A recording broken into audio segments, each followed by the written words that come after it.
ఆత్మావలోకన కార్యక్రమానికి స్వాగతం, సుస్వాగతం. యథావిధిగా మనము ఒక మంచి మాట చెప్పుకోవడం మనం ఆనవాయితీగా చేస్తున్నాము. దానివల్ల ఫలితం ఉంటే కొంత ఆలోచించే అవకాశం దొరుకుతుంది, లేదు అంటే ఏ ఇబ్బంది ఉండదు. కాబట్టి మనము ఈ ఆత్మావలోకనం అనే కార్యక్రమంలో ఈరోజు విల్ పవర్, అది ఎలా మనము దాని గురించి ఆత్మావలోకనం చేసుకోవాలి, అది మనకు ఎలా ఉపయోగపడుతుంది. అసలు విల్ పవర్ అంటే అందరము అవే సమస్యల్ని ఎదుర్కొంటూ ఉంటాము జనరల్గా. కానీ కొందరు దాన్ని నిలబడి ఫైట్ చేసి వాళ్ళు అనుకున్నది సాధించుకోగలుగుతున్నారు, కొందరు పడిపోతున్నారు. ఎందుకని? అందరికీ ఒకే రకం కదా మామూలుగా ఉండేది. అంటే ఆ ఎమోషన్స్ కానీ, ఆ బాధలు కానీ, సంతోషాలు కానీ ఏవైనా అందరికీ ఒకటిగానే ఉంటాయి కదా. కానీ ఈ విల్ పవర్ కొంతమందికి ఎందుకో ఎక్కువగా ఉపయోగపడుతుంది. అంటే ఏదైనా సమస్య కావచ్చు. ఈ విల్ పవర్కి సంకల్పం అనే దానికి అవినాభావ సంబంధం ఉంది. ఎందుకంటే నాకు ఒక సంకల్పం ఉందనుకోండి, లేదు ఒక ఎయిమ్ ఉందనుకోండి, లేదు ఒక ఎక్కువ అభిమానం ఉందనుకోండి. ఇప్పుడు నేను నా పిల్లవాడిని ఇష్టపడతాను, అభిమానిస్తాను, నా బాబు బాగుండాలి అనే కోరుకుంటాను అనుకోండి. ఏదన్నా వచ్చినప్పుడు నాకు ఏదన్నా ఉంటే నేను వాడి కోసం బతకాలి, ఏదో ఒకటి చెయ్యాలి, నేను లేకపోతే వాడికి ఎవరు చేయలేరు అనుకున్నప్పుడు నా కష్టాన్ని, నా బాధని ఎదిరించాలనే సంకల్పం మొదలవుతుంది. అది విల్ పవర్గా డైవర్ట్ అవుతుంది.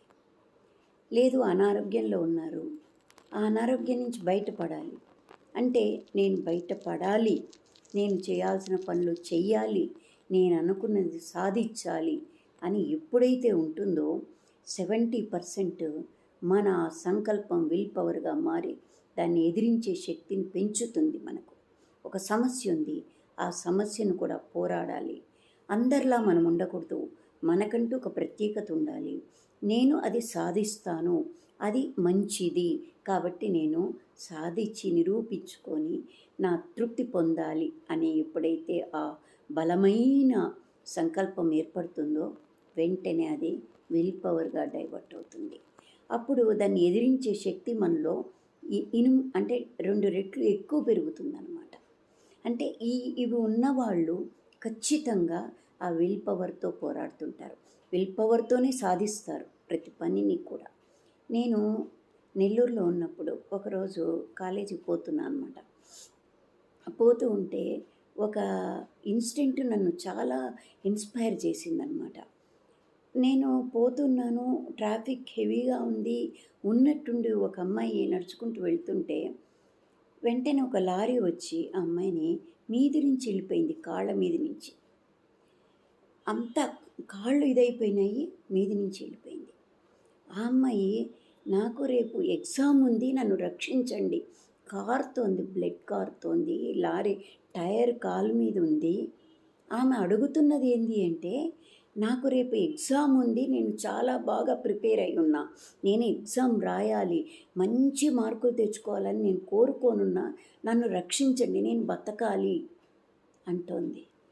అనేటోటికి అందరూ భయపడి పోలీస్ కేసు ఉంటుంది కదా అని అందరూ వెళ్ళిపోతుంటే ఎవరో ఒక అతను లాయర్ అప్పుడు రోజుల్లో ఆయన చూసి ఏమన్నా కానీ ముందు దీన్ని సేవ్ చేయాలి అమ్మాయిని అని ఆ లారీని ఎవరినో పిలిపించి దాన్ని పోలీసులు కూడా పిలిపించి తీపిచ్చారు, తీసుకుపోయి హాస్పిటల్లో వేశారు.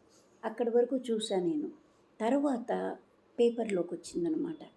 ఏంటి, ఆ అమ్మాయి డాక్టర్స్ చెప్పారు విల్ పవర్తో బతికింది, కానీ మామూలు తనకు తగిలిన దెబ్బకు కానీ తను అసలు బతికుండేది కాదు.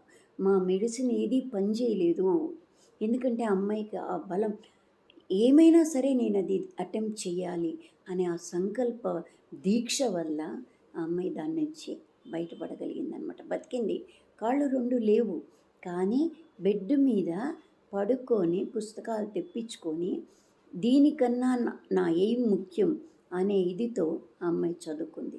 పరీక్ష ఫస్ట్ క్లాస్లో పాస్ అయిందనమాట. అప్పటి రోజుల్లో పాస్ అయ్యి ఆ పేపర్లలో న్యూసుల్లో అప్పుడు వస్తుంటే నాకు అది చాలా ఇన్స్పైర్ అయిందనమాట.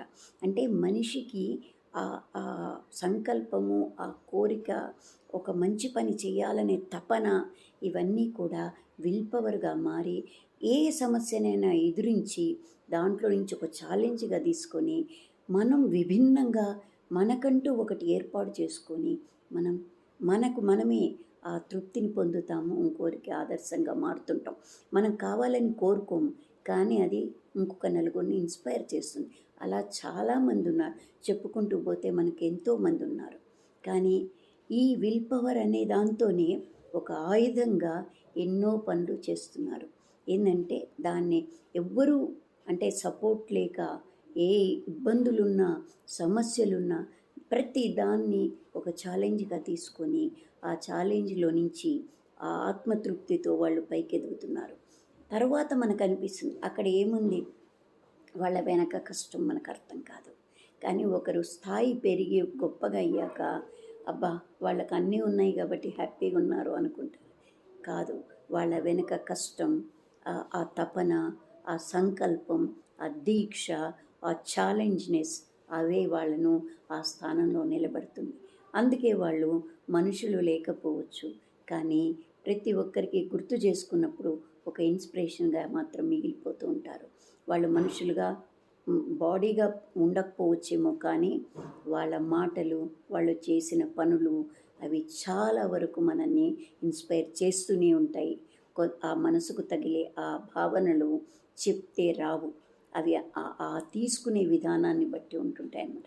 అందుకే విల్ పవర్ని ఎప్పుడూ మనము అంటే ఒక సంకల్పంలో నుంచి వస్తుంది కాబట్టి మనము ఆత్మావలోకనం చేసుకోవాలి. మన సంకల్పం ఏంటి, మనం ఏ వైపు ప్రయాణిస్తున్నాం, ఏమి చెయ్యాలనుకుంటున్నాం, ఏం విభిన్నంగా మన నుంచి మనం ఈ సృష్టిలోకి వచ్చాం ఒక మనిషిగా. మనకు వివేకానందుడు చెప్తుంటాడు, నీకంటూ నువ్వు ఒకటి భూమి మీద వదిలి వెళ్ళు అని. అంటే మనకంటూ ఒక కొత్త ప్రత్యేకతను మనము గుర్తుగా భూమిలో వదిలి వెళ్ళాలన్నమాట. అంటే అలాంటి ఆలోచన ఉన్నప్పుడు తప్పకుండా మన చాలా గొప్పగా ఉంటుంది. ఆ దారి వెంచుకొని కష్టాలు వచ్చినా అది ఆనందంగా ఉంటుంది. ఇష్టమైనది కష్టమైన ఆనందంగానే ఉంటుంది.